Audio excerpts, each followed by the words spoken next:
Hello, math learners. How is everyone doing? Welcome to lesson 5.9. It's our final topic in our unit at the moment, unit 5, which is all about working confidently with decimals. Today's lesson is the final topic when we're going to learn how to divide decimals by other decimals. There are two really important understandings that I want you to have by the end. The first one is you need to be able to explain how multiplying the dividend and the divisor by the same power of 10 helps you find the quotient. And then you're going to use that information to find the quotient when dividing decimals. So let's get started. Question 1 in our warm-up says, use long division to find the value of 5.04 divided by 7. Then the second question, which of the following expressions has the same value as 5.04 divided by 7? That means out of A, B, C, or D, there might be more than one. Which one of those expressions will give you the same quotient as 5.04 divided by 7? Please pause right now and solve. Okay, so the question has asked us to use long division. Hopefully you follow along with me or you have an answer to share. So I've set it up as long division. We have a decimal, 5.04, divided by a whole number. When our divisor here is a whole number, we don't really need to do anything but the long division. So the first thing, remember, is to put the decimal point where it belongs, right in the middle between the units and the tenths. So 7 divided by 5, well, it goes 0 times. 7 into 50 now. Well, I know 7 times 7 is 49. Whoops. 7 times 7 is 49. And I'm going to subtract those two. That's 1 and bring down the 4.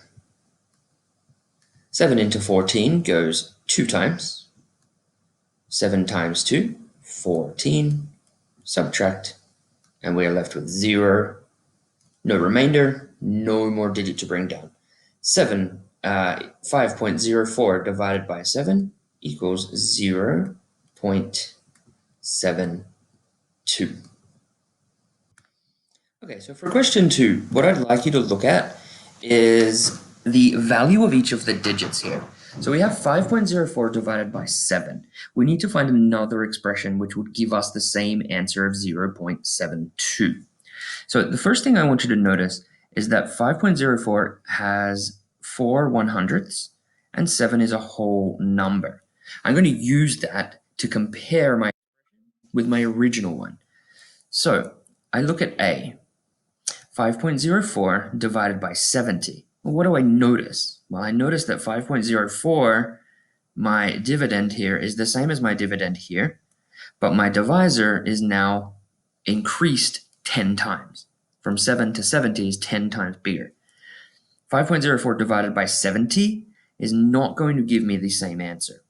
And that's because my divisor has increased 10 times, but my dividend did not increase 10 times. So A is not an appropriate answer. Next, I take a look at B, 50.04 divided by 70. Let's take a look at how our dividend and divisors changed in this question. 50.04 compared to 5.04, well, I can see my digits have moved one place to the left, which means that this has been multiplied by 10. That means that my 7 and my 70 must also be multiplied by the same power of 10, in this case 10, in order to give the same answer. So B will also give me the same answer. That is really important. Pause here and let it sink in.